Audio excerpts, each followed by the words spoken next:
안녕하세요. 저는 성북구에 살고 있는 30대 여성입니다.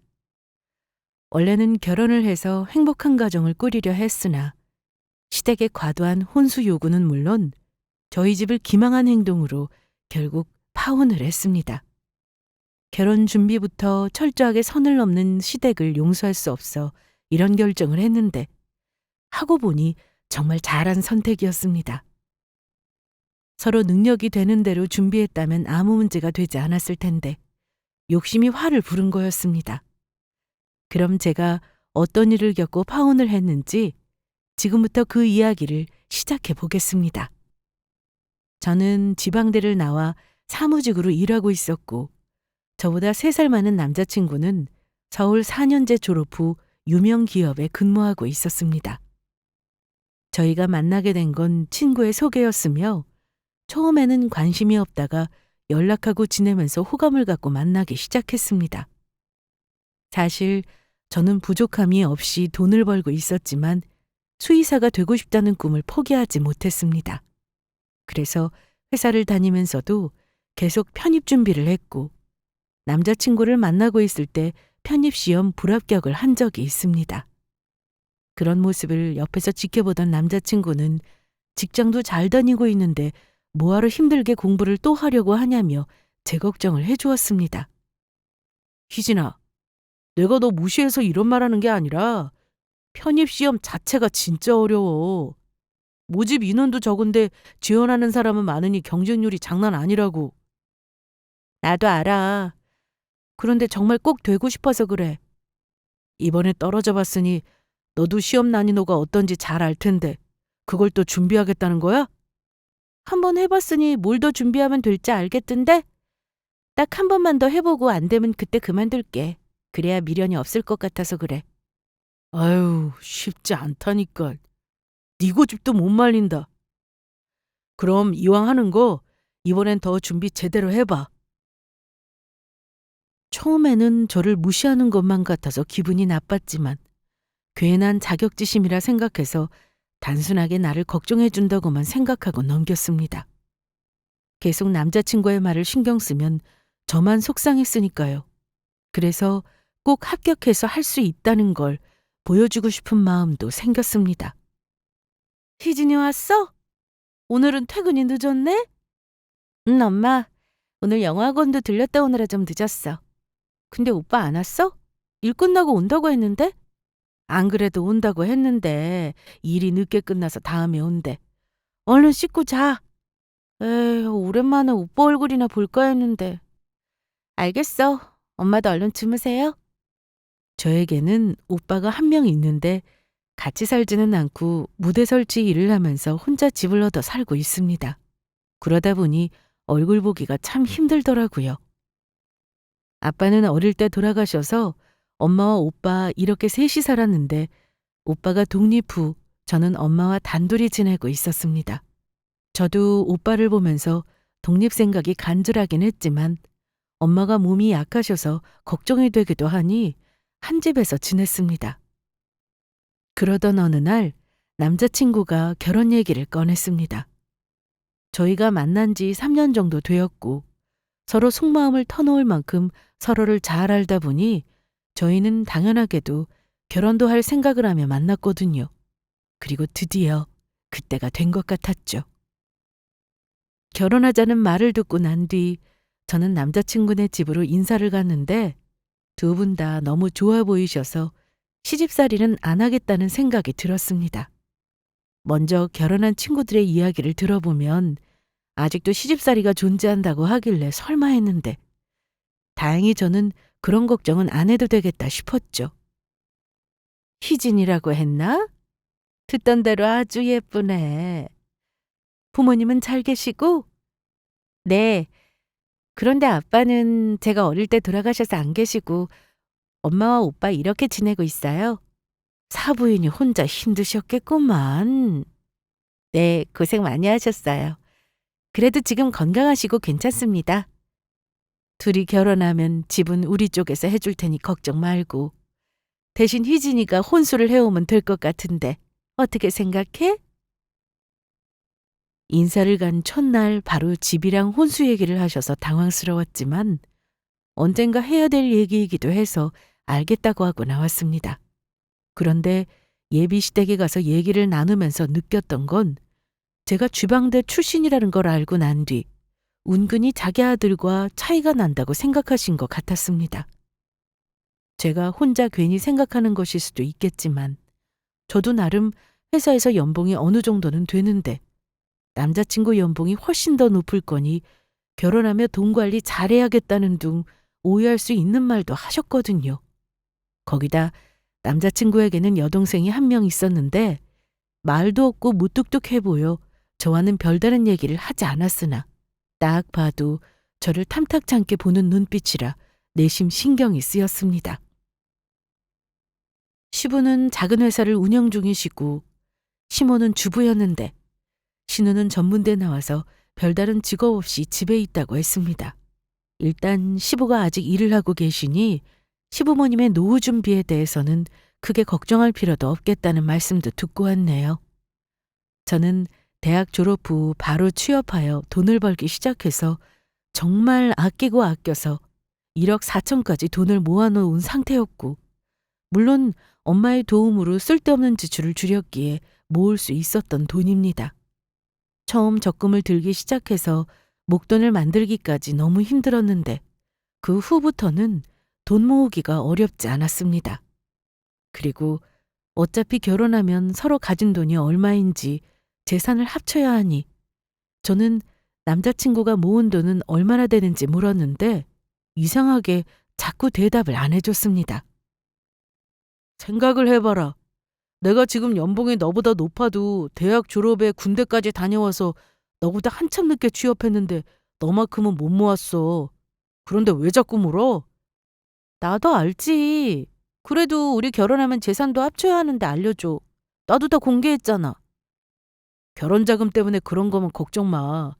엄마랑 아빠가 집 해주신다고 했잖아. 그리고 결혼하면 내가 너보다 연봉도 높은데 어차피 내 돈으로 생활할 거 아니야? 뭐가 그렇게 걱정이야? 그러면서 한다는 말이 3천만 원 모았다고 했습니다. 물론 적은 돈 아니고 큰 돈입니다. 3천이라는 돈을 모은다는 건 정말 쉬운 게 아니거든요. 남자친구는 취업도 늦었고 같은 또래 중 아예 돈도 못 모은 사람도 많을 텐데 그래도 3천이나 되는 돈을 모았으니 잘했죠. 그런데 계속 자기 돈으로 생활비 쓸 거 아니냐는 둥 저는 어차피 나중에 애 낳고 집에서 살림만 하게 될 거니 자기한테 의존하며 살 거라는 말도 했습니다. 그럴 때면 저는 더 이상 그런 말을 하지 못하도록 난 애기 낳고도 계속 일할 거야. 맞벌이 할 거니까 그렇게 알아. 자기가 나보다 돈 많이 버는 거 알지만 나도 적지 않게 벌고 있으니까 너무 그렇게만 말하지 마. 아니, 난 그런 뜻은 아니고 친구들도 보니까 같은 대기업 다니는 와이프도 결국 주부가 된다고 하길래. 기분 나빴다면 미안해. 응? 결혼 앞두고 많이 싸운다더니 그 말이 정말이었네요. 하지만 저는 이런 감정 싸움을 할 시간이 없었습니다. 결혼 준비에 또 편입 공부도 해야 했으니까요. 그래서 또 그냥 넘어갔죠. 남자친구는 저희 집에도 인사를 왔고 이후로 저는 예비시댁에 자주 찾아갔습니다. 저를 퇴근하고 오라고 하는 날이 많아서 가보면 같이 저녁을 먹고 싶어서 불렀다고 하시고 또 어떤 집에서 살고 싶냐고 물어보시기도 하셨습니다. 그런데 저는 큰 욕심이 없고 둘이 살 정도의 크기만 되면 그걸로 만족한다고 말씀드렸습니다. 시모는 제가 갈 때마다 정말 잘해주셨습니다. 항상 이쁘다고 해주시고 좋은 집도 해줄 테니 자기 아들이랑 잘 살아보라고 하셨죠. 그럴 때면 옆에서 신우가 따가운 눈초리로 저를 쳐다보곤 했는데 그다지 신경 쓰이지 않았습니다. 딱 봐도 철부지로 보였거든요. 대놓고 저한테 뭐라고 하는 것도 아니다 보니 저도 굳이 할 말은 없었습니다. 얼마 뒤 저희는 상견례 날짜를 정하게 되었습니다. 양가 부모님이 함께하는 자리여서 며칠 전부터 계속 신경이 쓰였습니다.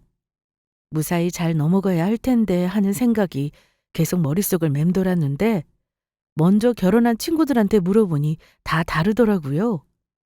어떤 친구는 상견례 때 분위기가 너무 좋았다고 했고, 또 다른 친구는 그 자리에서 싸우기도 했다는데 과연 저희는 어떤 분위기일까 걱정이 앞섰죠. 얘는 다 늦은 저녁에 옷장은 왜 뒤지고 그래? 엄마, 옷이 왜 이렇게 없어?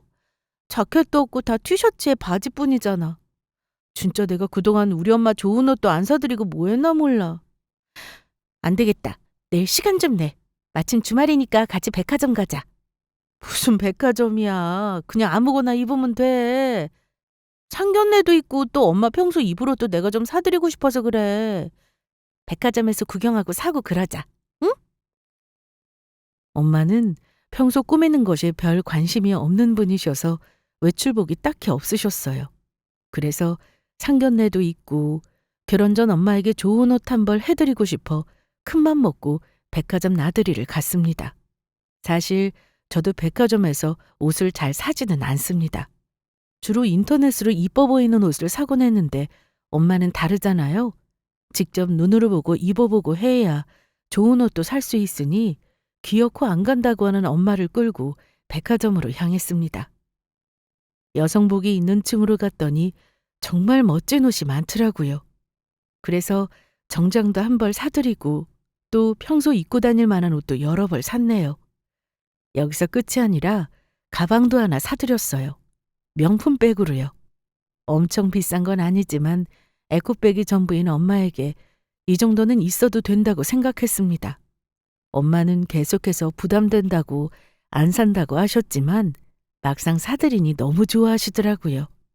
진작에 좀 신경 쓸 걸 하는 생각이 들었지만 앞으로 결혼해서 더 잘해드리면 되겠다 싶었죠. 그렇게 간만에 엄마와 단둘이 데이트도 하고 좋은 시간을 보내고 왔습니다. 그리고 얼마 뒤 드디어 상견례 날짜가 다가왔고 저는 엄마랑 오빠 이렇게 셋이 일찍 도착해서 예약한 식당에 앉아 기다리고 있었습니다. 시간이 되자 예비 시부모님과 남자친구가 도착했는데 신우는 안 보이더라고요. 암튼 어색한 분위기 속에서 서로 인사를 나누며 본격적인 결혼 이야기가 오가게 되었습니다.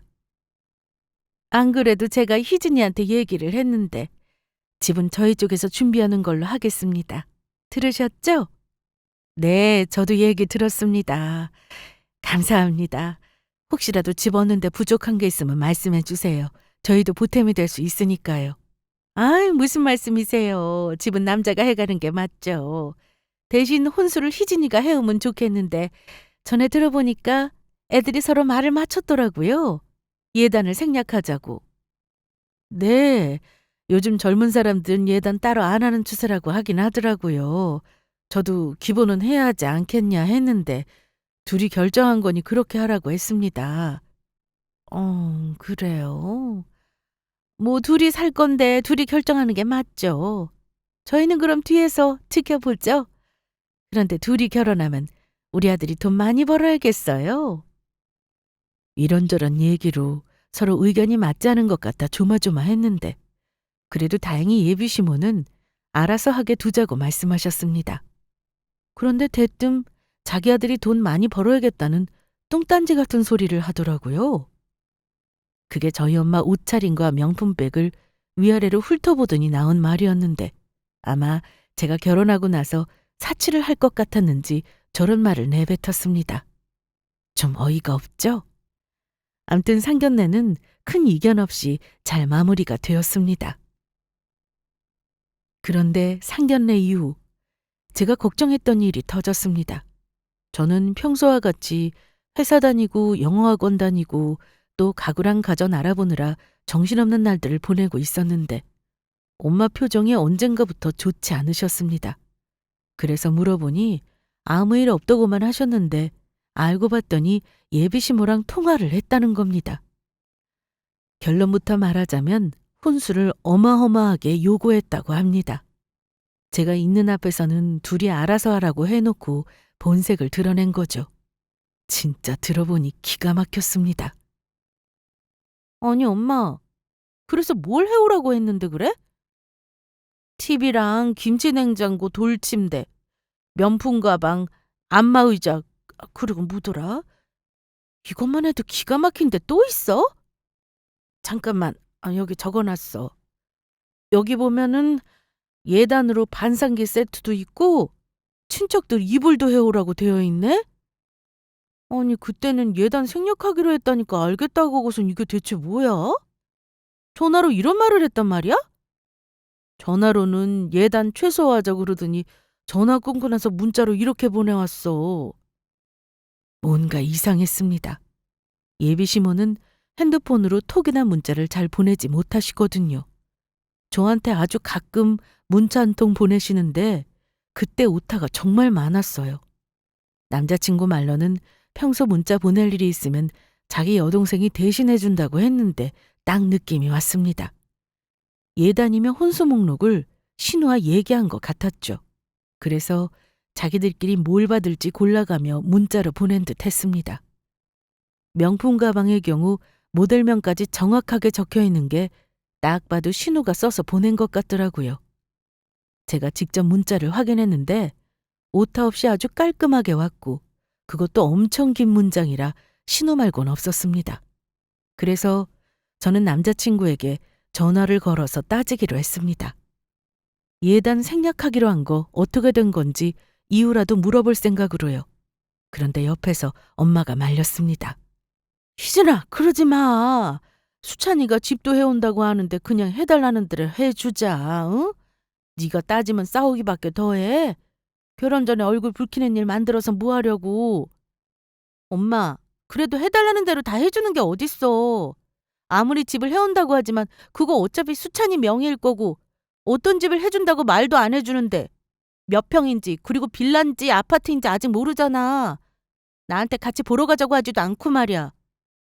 그래도 요즘 집 구하기 힘든데 그냥 하기로 하자.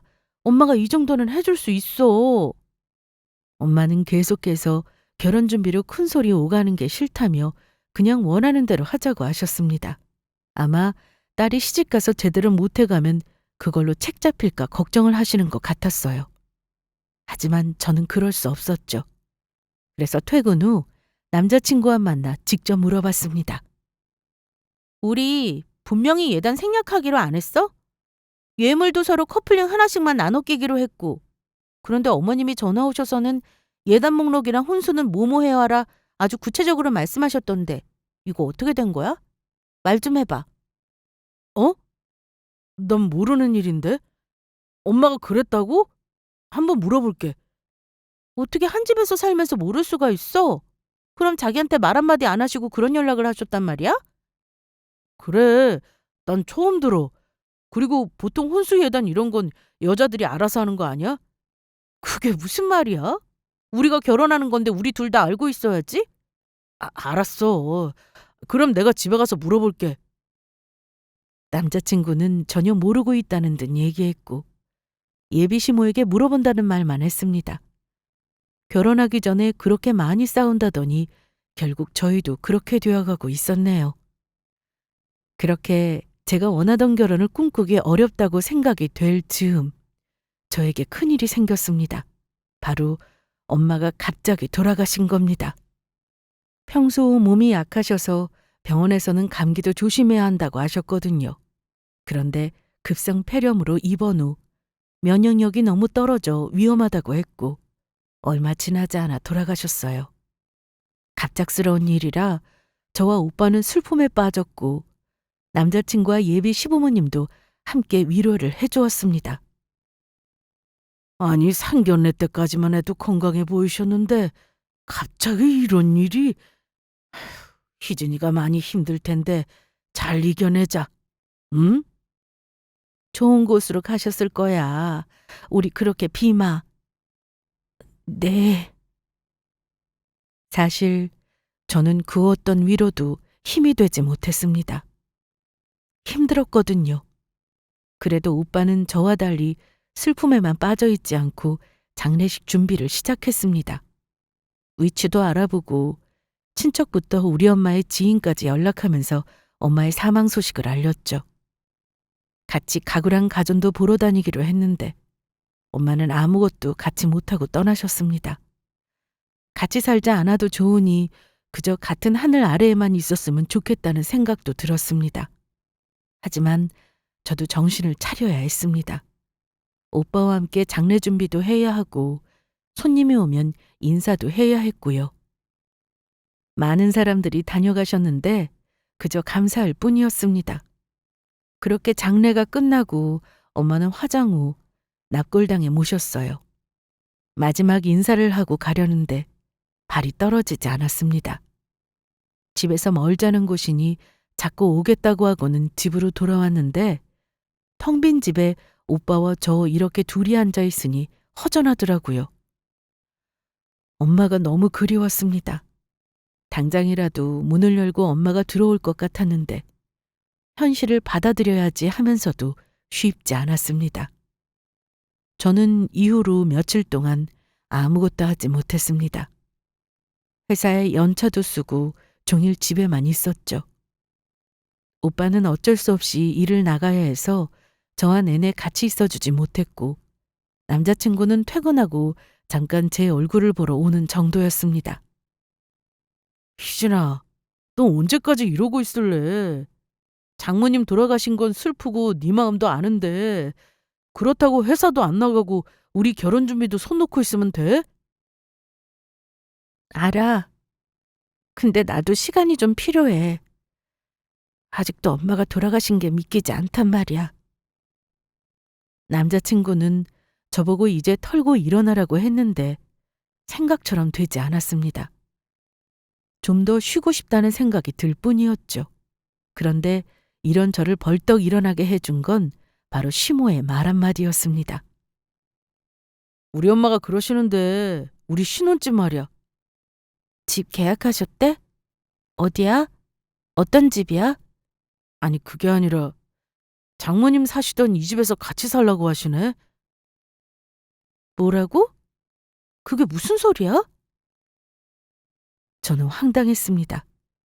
그렇게 집 해준다고 큰 소리 떵떵 칠 땐 언제고 이제 와서 저희 엄마 돌아가시니 친정집 비었다고 여기서 시작하랍니다. 그게 무슨 말이야? 아무리 엄마가 돌아가시고 없다고 해도 여긴 엄마 집이야. 내 집 아니라고. 아니 근데 결국 네 집 되는 거 아니야? 그럼 집 얻는데 돈 쓰지 않아도 되고 좋지 뭐. 자기 말대로 결국 그렇게 되겠지. 하지만 결혼 안 한 오빠도 있는데 내 마음대로 이 집을 쓰고 말고 결정할 수 없다고. 저는 머리가 아파오기 시작해서 남자친구를 집으로 가라고 보냈습니다. 그리고 오빠에게 연락해서 집 문제에 대해서 얘기했죠. 오빠 지금 바빠? 퇴근하고 집에 들를 수 있어? 오늘은 안 되고 내일 갈 수 있어. 그런데 무슨 일 있어? 다른 게 아니고 나 신혼집 말이야. 시댁에서 엄마 살던 집에서 살라고 하셨대. 뭐라고? 그게 말이나 되는 소리냐? 먼저 집 해준다고 하지 않았어? 그랬지. 집은 자기들이 해줄 거니까 나보고 혼수해라고 그래놓고 이제 와서 집 안 해준대. 일단 알았어. 내일 일 마치고 바로 집에 갈게. 그리고 너 계속 그러고 있지 말고 밥도 챙겨 먹고 이제 회사도 나가고 그래. 알았지? 그럴게. 내일 꼭 와. 저는 오빠와 전화를 끊고 정신을 차렸습니다. 떠나간 엄마가 그립고 보고 싶지만 그렇다고 제 할 일도 못하고 이렇게 지내는 건 아니다 싶었죠. 그래서 다음날 회사도 다시 출근하기 시작했고 그동안 못했던 공부도 다시 시작했습니다. 무엇보다 이 결혼을 계속 진행하는 게 맞는 건지 이런 생각까지 들었습니다. 남자친구를 좋아하는 마음이 있기에 여기까지 온 건데 저렇게 쉽게 말 바꾸는 시댁이라면 결혼 후 분명 제 인생이 고달파질 것 같다는 생각이 들더라고요. 그래서 저는 깊은 고민에 빠졌습니다. 그렇게 이런저런 생각을 하며 일하고 있는데 시모에게 전화가 왔고 퇴근 후 시댁에 오라고 하는데 이유는 말씀해 주시지 않으셨습니다. 일단 알겠다고 하고는 퇴근 후 시댁에 갔는데 시모가 한다는 말이 우리 수찬이한테 얘기 들었어? 네? 무슨 얘기요? 집 말이다. 너네가 살 집. 네. 그런데 분명히 어머님께서 집 해주신다고 하지 않으셨어요? 혼수는 제가 하고요. 그래서 보내주신 예단이며 혼수 목록도 다른 말 안 하고 준비하려고 했던 건데. 아니, 애들 예단 생략한다고 한더니 당신 뭘 또 해달라고 한 거야? 당신은 좀 가만히 있어요. 이건 여자들이 더 잘하는 거니까. 그래요, 아빠. 다 엄마가 생각해서 보내준 거니까 한번 얘기나 들어보자고요. 신우는 옆에서 얄밉게 시모 옆에 꼭 붙어서 계속 맞장구를 쳤습니다. 엄마가 사시던 집은 제 집 아니고 저한테 오빠도 있기 때문에 제가 단독으로 결정하기 어려울 것 같습니다.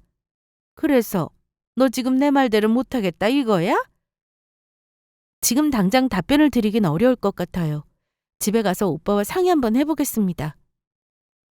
가만히 듣고 있자니 너무 화가 나서 저도 모르게 할 말만 딱 하고 자리에서 일어났습니다. 남자친구는 자기 부모 앞에서 저의 이런 행동에 어쩔 줄 몰라 했고 현관에서 신발을 신고 있는데 제 뒤에서 신우의 목소리가 들렸습니다. 엄마 없다고 벌써 저렇게 티내는 것 좀 봐. 정말 마음에 안 들어 암튼. 너 조용히 안 해? 세연이한테 그게 무슨 말버릇이야? 제가 뭘요. 그래요. 왜 가만히 있는 우리 한나한테 그래요?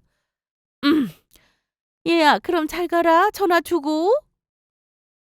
저는 대답하지 않고 그냥 나왔습니다.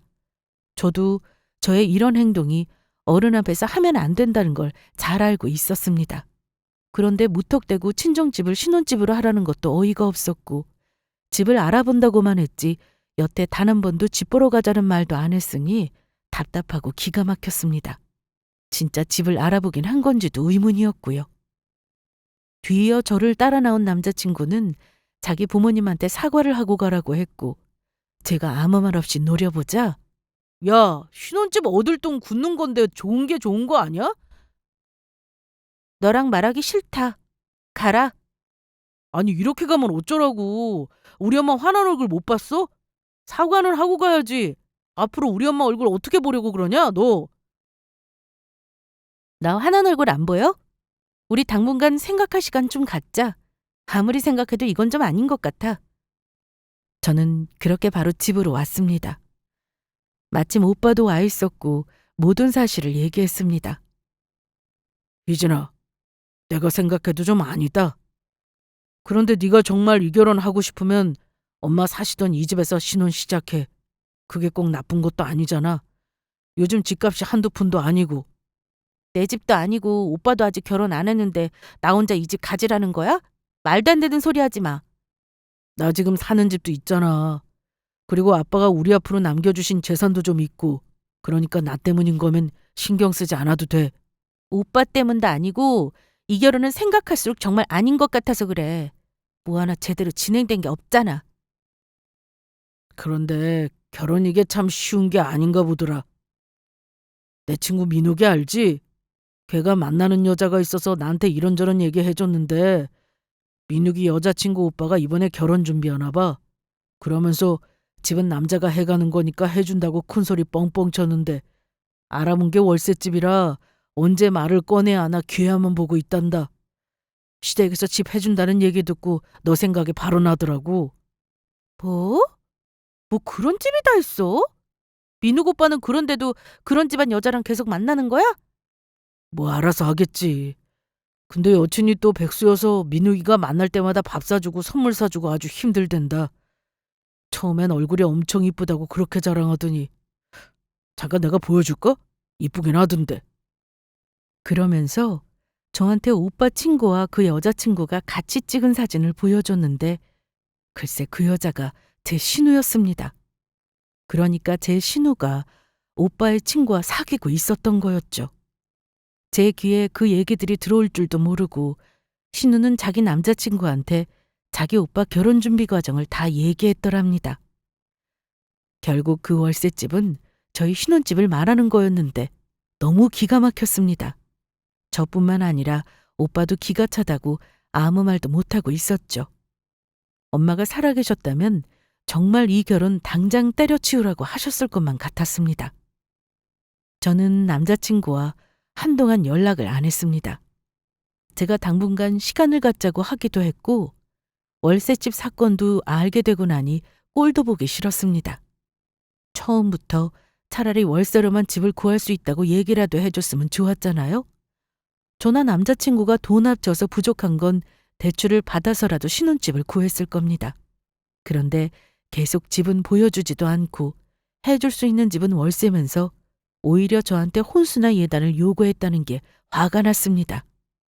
그런데 결혼하겠다고 해놓고 이렇게 아무것도 안 하고 있는 것도 좀 이상하더라고요. 오빠도 결혼 안 할 거면 분명히 제 의사를 밝히고 끝내는 게 맞다고 했고요. 그래서 어떻게 말을 해야 하나 고민하고 있던 중에 남자친구가 저희 집으로 찾아온다고 연락이 왔습니다. 그래서 퇴근하고 저희 집에서 만나기로 했습니다. 희진아, 잘 지냈어? 너 그렇게 가고 나서 나도 마음 안 편했어. 예, 나도 왔다. 여기가 사부인이 사시던 집이구나. 좋네. 남자친구는 혼자 온 게 아니라 예비 시모와 같이 찾아왔습니다. 그러면서 여기저기 집 구경하듯 방문도 다 열어보시고 화장실도 보시고 하더라고요. 그 모습이 상당히 불쾌했던 저는 참지 못하고 한마디 했습니다. 지금 집 구경 오신 거예요? 야, 넌 왜 그렇게 말해? 엄마가 어차피 우리 살 집이니까 둘러보시는 건데. 살긴 누가 살아? 내가 그러겠다고 했어? 나 그런 말 한 적 없잖아. 그래 뭐 이 정도면 됐다. 방도 3개, 욕실도 2개나 있고 생각보다 넓고 깨끗하네. 그리고 이거 받아라. 이게 뭐예요? 시모가 저에게 건넨 서류 봉투를 열어보니 그 안에는 명의 변경에 필요한 서류들이 몇 가지 들어 있었습니다. 일단 꼭 필요한 것만 넣었고 내가 이걸 해본 적이 없어서 둘이 한번 알아보고 또 필요한 건 얘기를 해. 내가 떼어다 주마. 둘이 살 집이니 명의는 공동명의를 하는 거 알지? 저는 여기서 살 생각도 없는데 갑자기 공동명의를 해야 한다는 말이 더 어이가 없었습니다. 갑자기 찾아와서 무슨 말씀을 하시는 거예요? 공동명의요?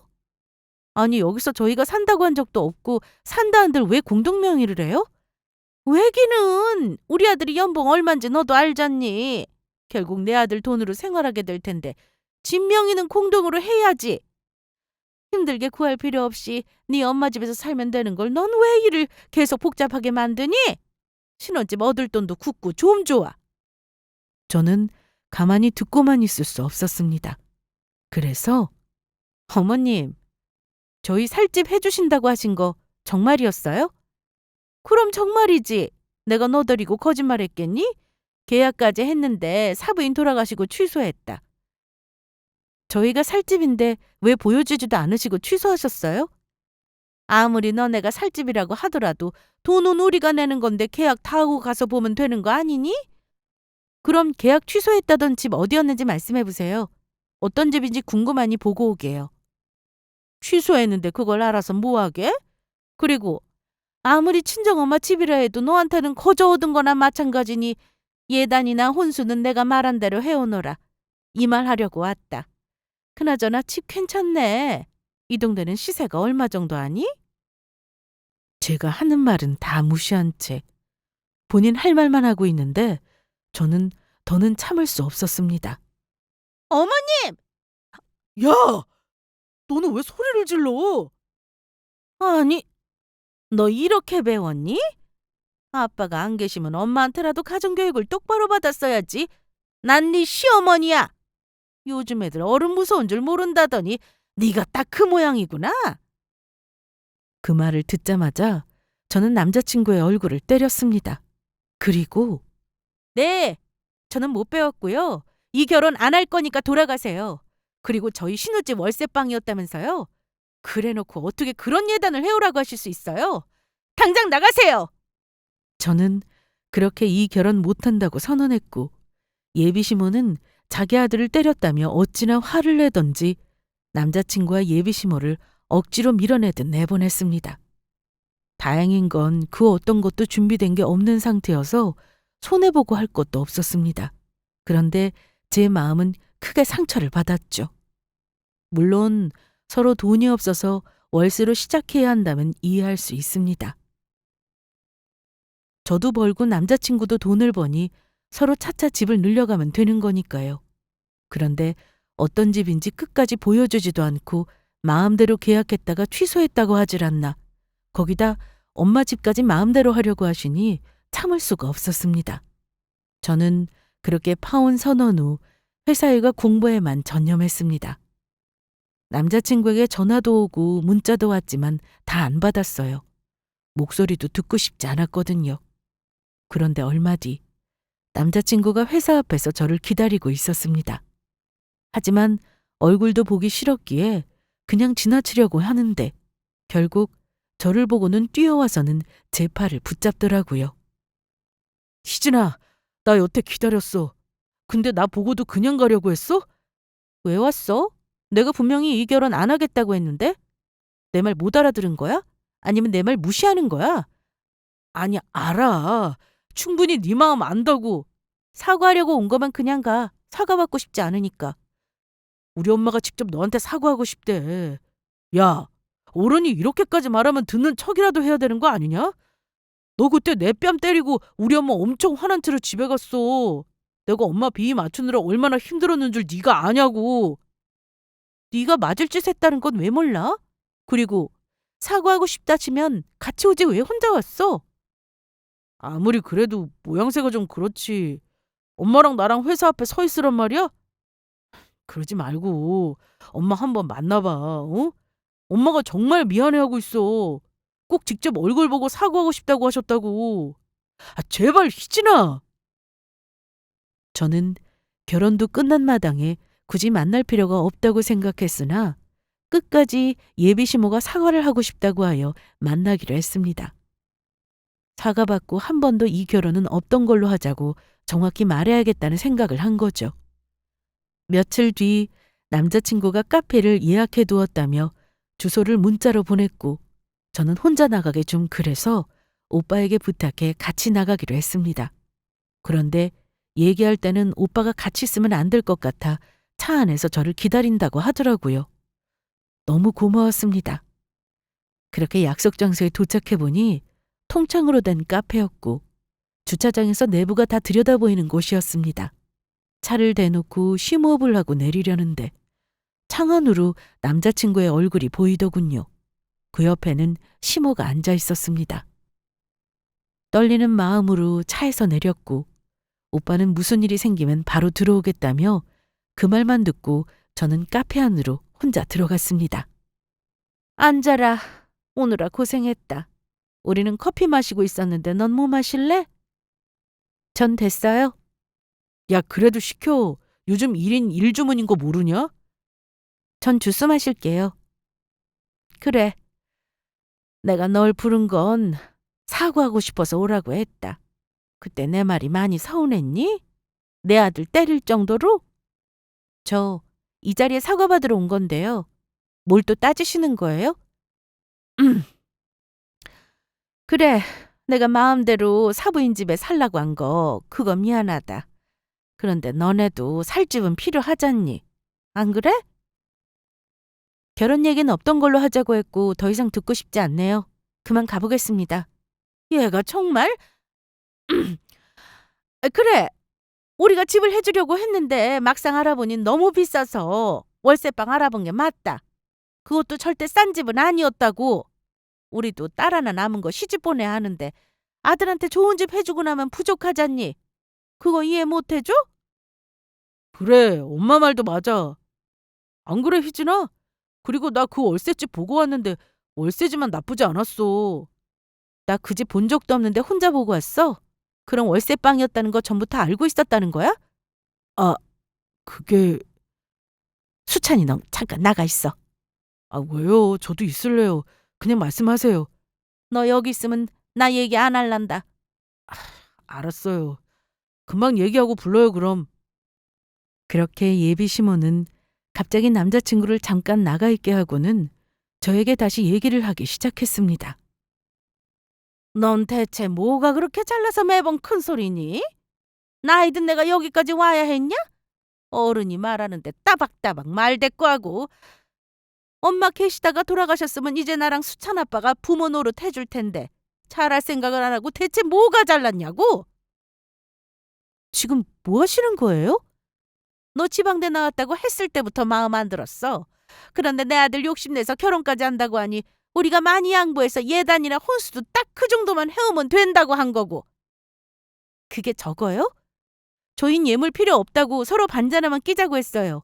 그것도 다 처음에 알겠다 하셔놓고 왜 나중에서야 이것저것 해달라고 하셨던 건데요? 생각해보니 손해 아니냐? 지금 네가 돈을 벌면 얼마나 버니? 결국 애 낳고 집에 들어앉으면 내 아들이 번 돈으로 살 텐데 내가 그 정도 요구도 못해?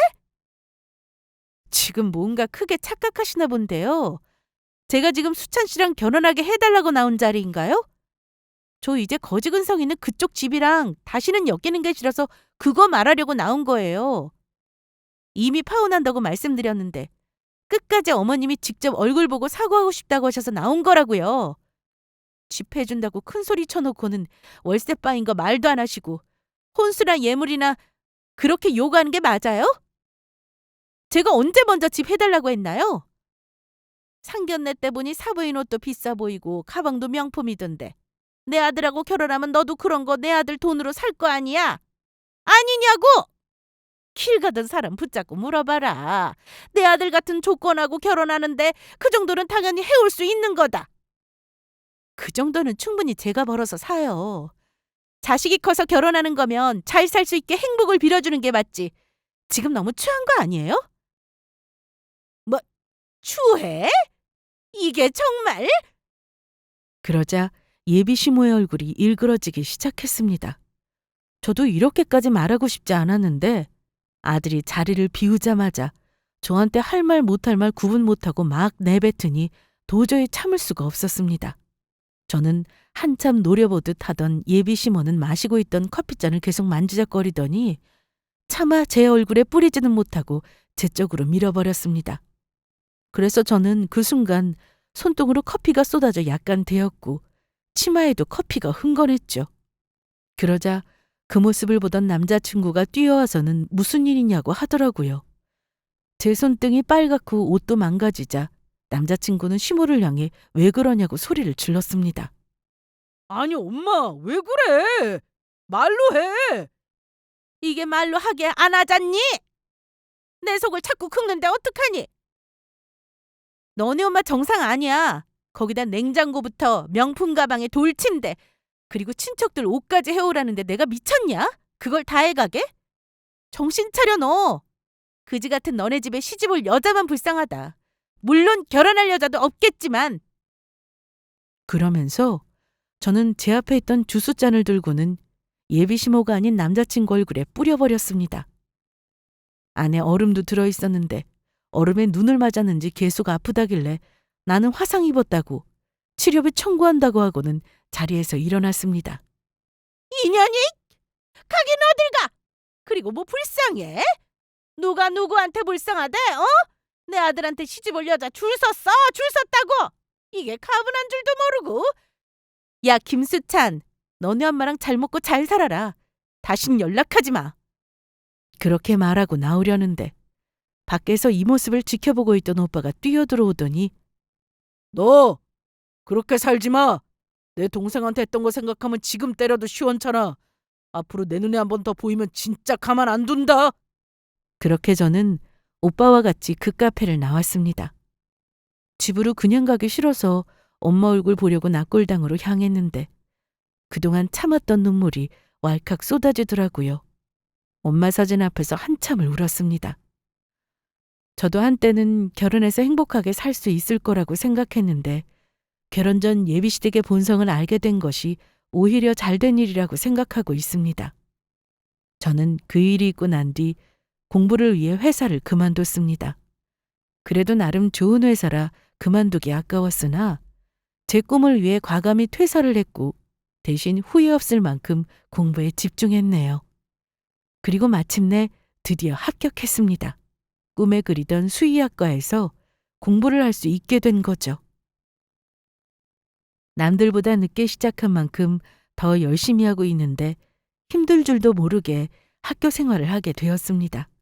그런데 최근 전 남자친구에게 연락이 왔는데 정말 어이없는 문자 한 통이었습니다. 희진아 잘 지내?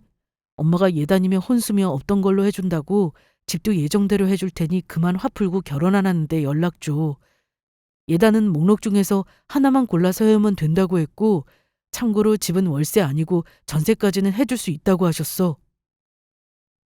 웃긴 문자 아닌가요? 저는 고민할 것도 없이 그냥 씹었습니다. 진작에 번호는 지웠는데 오래 만났으니 지워도 누구 핸드폰 번호인지는 알 수 있었죠. 결국 저는 차단까지 해버렸습니다. 그리고 더는 전 남자친구나 전 예비 시댁이나 신경 쓰지 않고 공부에만 신경 썼습니다. 이후 제 오빠의 친구 중 전 예비 신우와 사귀고 있다던 민욱 오빠를 통해 듣게 된 내용인데요. 자기 오빠는 엄마 상화에 못 이겨 선을 계속 보고 있다고 했답니다. 그런데 하나같이 여자 쪽에서 퇴짜를 놓고 자기 오빠 역시 마음에 드는 여자를 못 만나고 있다며 선을 그만 보고 싶다고 했대요.